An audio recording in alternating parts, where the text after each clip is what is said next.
आज के सेशन में हम बात करने जा रहे हैं भारतीय संविधान द्वारा बनाई गई विभिन्न समितियों के बारे में। इसमें हम जानेंगे कि समितियां क्या होती हैं, उनका कार्य क्या होता है तथा वो भारतीय संविधान के निर्माण में किस तरीके से उन्होंने योगदान दिया। तो आज के सेशन को पूरा देखिए, हमारे साथ बने रहिए और साथ ही साथ ज्यादा से ज्यादा लोगों तक शेयर करते रहिए। आइए शुरू करते हैं आज के सेशन को। दोस्तों, समितियों की बात अगर हम करें तो समितियों का जो निर्माण होता है इसमें कई लोग शामिल होते हैं, परंतु सबका उद्देश्य एक ही होता है। ठीक है। अब सामान्यतः इसमें देखा गया कि इसमें एक अध्यक्ष होता है, बाकी सारे लोग सदस्य होते हैं। तो हमारे संविधान सभा में भारत के स्वतंत्रता के बाद जब पाकिस्तान अलग हो जाता है तो 299 सदस्य बनते हैं। उसके पहले आपने देखा था कैबिनेट मिशन के तहत 389 सदस्यों का प्रावधान किया गया था। प्रत्येक सदस्य 10 लाख की जनसंख्या पर चुना गया था अप्रत्यक्ष रूप से। ये सब एग्जाम में पूछा जाता है। ठीक भैया। तो आगे हम जब देखेंगे तो 299 सदस्य जो बचते हैं संविधान सभा के सामने एक चुनौती ये है कि उन 299 सदस्यों में किस तरीके से संविधान बनाने के लेकर कार्य किया जाए। ठीक है। तो हुआ क्या कि 299 सदस्यों को छोटी छोटी और कुछ बड़ी समितियों में बांट दिया गया और उन्हें फिक्स काम दे दिया गया कि आप एक काम करिए और आपका काम समाप्त। ठीक। तो इस तरीके से लगभग छोटी बड़ी मिलाकर 21 समितियों का संविधान सभा द्वारा निर्माण किया गया, जिनमें अगर कैलकुलेट करें उसको देखें तो 8 बड़ी समितियां हमें मिलती हैं तथा 13 छोटी समितियां मिलती हैं। और होता क्या है कि एग्जाम में इन्हीं समितियों के अध्यक्ष के बारे में पूछ लिया जाता है। कुछ एक समितियां हैं जैसे प्रारूप समिति, उसके सदस्यों के बारे में भी कुछ एक एग्जाम्स में पूछा गया है। ठीक है। और अगर मेंस के हिसाब से आप देखेंगे तो उस पर कुछ आपको लिखने के लिए दे दिया जाता है। ठीक है, जिसमें लिखित परीक्षाएं होती हैं। तो आइए आज हम एक एक पॉइंट पर विस्तृत चर्चा करते हैं आपके साथ। तो 8 जो समितियां बनी हैं बड़ी, उनके बारे में पहले हम थोड़ी सी आपसे चर्चा करते हैं। बड़ी समितियां अर्थात इनका जो कार्य करने का दायरा है वो विस्तृत है, थोड़ा सा, बस इतना। ठीक है। अब इनकी कमान जो दी जाएगी तत्कालीन जो परिस्थितियों में भारत के स्वतंत्र संग्राम में शामिल बड़े नेता रहे हैं उन्हें दी जाएगी। ठीक है। तो इन बड़े नेताओं में आप देखेंगे एक जो बड़ा नाम उभर कर आता है पंडित जवाहरलाल नेहरू जी का। तो पंडित जवाहरलाल नेहरू जी से संबंधित 3 बड़ी समितियां रही हैं। एक तो संघ समिति, संघ शक्ति समिति, ठीक, और दूसरी रही है संघीय संविधान समिति, ठीक, और तीसरी रही है राज्य संबंधी समिति। ये तीनों किससे संबंधित रही है? पंडित जवाहरलाल नेहरू से संबंधित रही है। ठीक है, इस बात को याद रखिएगा, पंडित जवाहरलाल नेहरू संबंधी। अब देखिए यहाँ पे मेंशन किया गया है संघ शक्ति समिति का। तो एक वर्ड यहाँ पे आता है संघ। संघ आपके दिमाग में आ सकता है संघ होता क्या है। ठीक है।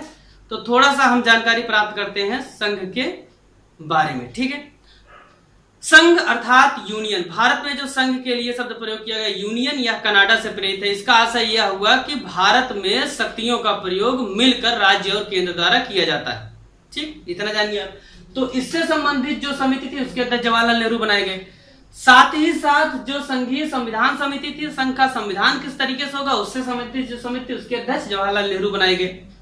राज्यों के लिए जो समिति बनाई गई इनसे बातचीत करने के लिए उसके अध्यक्ष जवाहरलाल नेहरू बनाए गए। जो सारे प्रमुख कार्य हैं आप देखेंगे संविधान के निर्माण में, तो उनकी अध्यक्षता किसे दी जा रही है? जवाहरलाल नेहरू जी को दी जा रही है। ठीक है।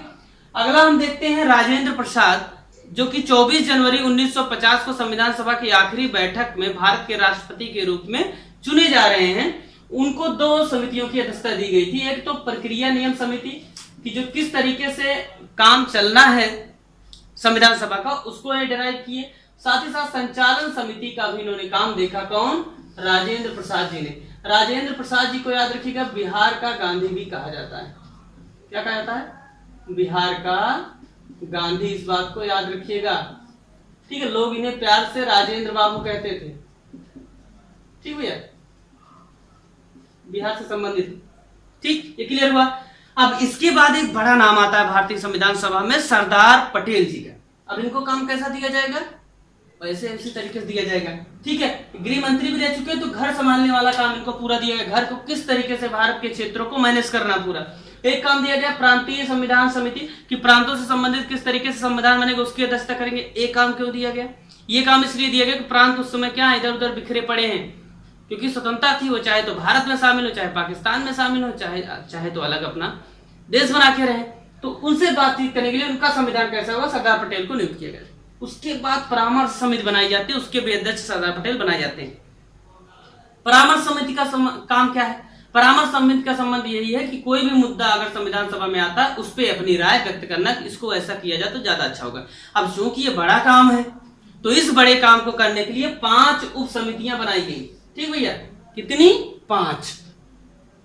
ठीक, और उन 5 उप समितियों में से कुछ प्रमुख रही हैं, जैसे मौलिक अधिकारों से संबंधित उप समिति जिसकी अध्यक्षता जेबी कृपलानी को सौंपी गई। याद रखिएगा, आप अधिकार क्या करते हैं? अपने जेब में रखकर चलते हैं, तो अध्यक्षता कौन करेंगे? जेबी कृपलानी। मौलिक अधिकारों संबंधी उप समिति की, इसको याद रखिएगा। एग्जाम में कई बार पूछा गया, किताबें डायरेक्ट इसको समिति बताती हैं, जो कि गलत है, काट दिया जाता है, आप पढ़ते हैं।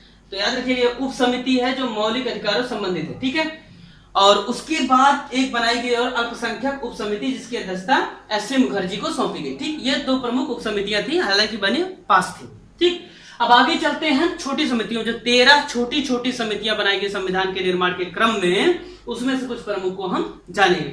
इसमें से एक है कार्य संचालन समिति जिसकी अध्यक्षता के.एम. मुंशी को सौंपी गई। इसने तय किया कि किस तरीके से कार्य का संचालन होना चाहिए संविधान निर्माण के क्रम में। कौन अध्यक्षता कर रहा है? के.एम. मुंशी। ठीक, तदर्थ का आशय क्या होता है?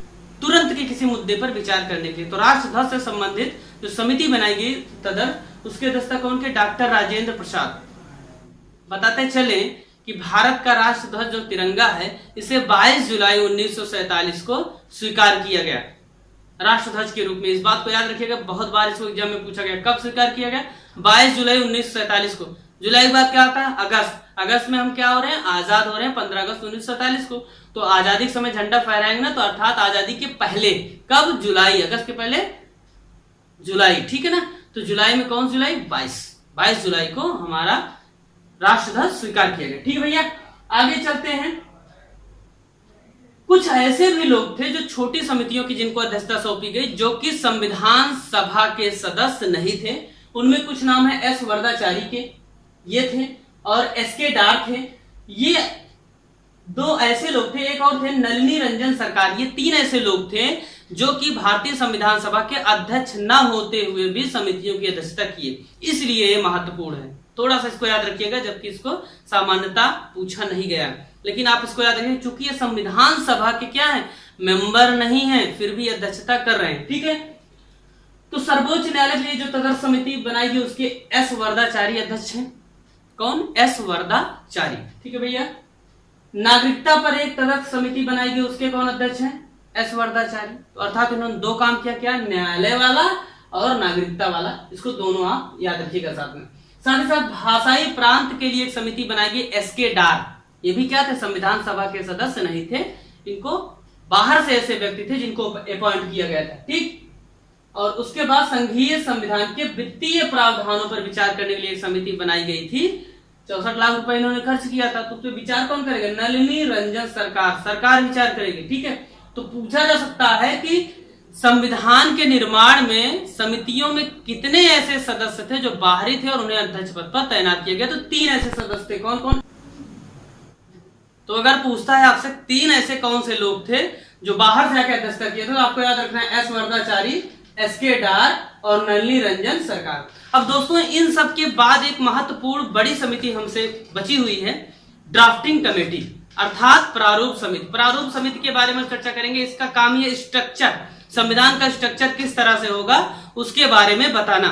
इसकी अध्यक्षता सौंपी गई भारत के जाने माने वकील एवं प्रसिद्ध लेखक तथा आधुनिक भारत के मनु के नाम से जाने जाने वाले भीमराव अंबेडकर जी को। ठीक है, भीमराव रामजी अंबेडकर इनका पूरा नाम था। एमपी के महू क्षेत्र में पैदा हुए। ठीक है, और मरे कहां? नागपुर में। इन्होंने अंत में बौद्ध धर्म को अपना लिया। 1956 में इनकी मृत्यु होती है। ठीक है भैया, तो आइए इनसे संबंधित थोड़ा सा, इनके प्रारूप समिति से संबंधित थोड़ा सा अध्ययन करते हैं। इनकी प्रारूप समिति में कुल मिला के 7 सदस्य थे। ठीक है, इसका काम क्या था? भारत का संविधान किस तरह का होगा, इसके बारे में निर्धारण करना। ठीक है, इसीलिए भारतीय संविधान के निर्माता के रूप में भीमराव रामजी अंबेडकर को जाना जाता है। ठीक, तो इनके जितने सदस्य हैं, खास करके उनमें आप देखेंगे एन गोपाला स्वामी अयंगर। इनमें नाम में क्या कॉमन है? गोपाल अर्थात कृष्ण। इनके जितने भी सदस्य आप देखेंगे उनमें कहीं कहीं कृष्ण का मेंशन हुआ रहेगा। एन गोपाला स्वामी अयंगर है, अल्लादी कृष्णा स्वामी अय्यर है, कृष्ण इसमें भी लगा हुआ है। के.एम. मुंशी है, इसमें के से कृष्ण आप कर सकते हैं, तो कृष्ण कहीं कहीं उल्लेख है। सैयद मोहम्मद सादुल्ला, ये भी एक रहे हैं उनमें सदस्य, और कुछ ऐसे 2 सदस्य रहे जो किसी के पद खाली करने के बाद आए। उनमें से एक है एन माधव राव। माधव क्या होंगे? मित्र की जगह लेंगे। कौन है? BL मित्र के इस्तीफे के बाद। BL मित्र क्या थे? इनकी तबीयत खराब चल रही थी, स्वास्थ्य कारणों से इन्हें रिजाइन कर दिया, और उसके बाद आते हैं एन माधव राव, उनकी जगह प्रारूप समिति के सदस्य बनते हैं। ठीक है। और उसके बाद TT कृष्णाचारी थे, जो कि कृष्ण कहाँ रहेंगे? खेतों में। आप देखते हैं खेतों खलिहानों में बांसुरी बजा रहे हैं। तो DP खेतान की मृत्यु के बाद क्या है? आ रहे हैं कृष्णाचारी। ठीक है, खेतों में क्या है? गाय चरा रहे हैं कृष्ण।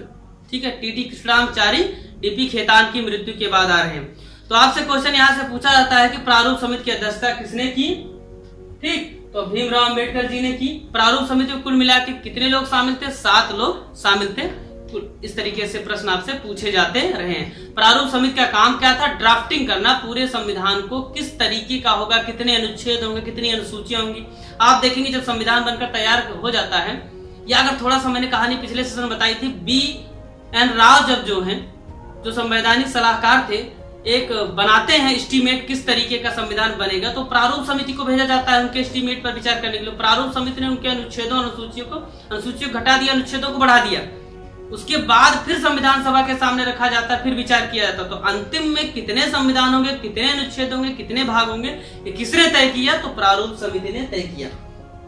ठीक है दोस्तों, तो आज का सेशन आपको कैसा लगा हमें कमेंट करके जरूर बताएं। साथ ही साथ चलते चलते आपके लिए एक प्रश्न छोड़ जाते हैं। आप बताइएगा कि भारतीय संविधान सभा का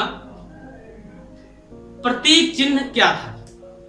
आपको बताना है भारतीय संविधान सभा का प्रतीक चिन्ह क्या था। इस प्रश्न के जवाब के साथ अगले सेशन में कल सुबह 7 बजे आपसे मुलाकात होगी। बहुत बहुत धन्यवाद। नमस्कार।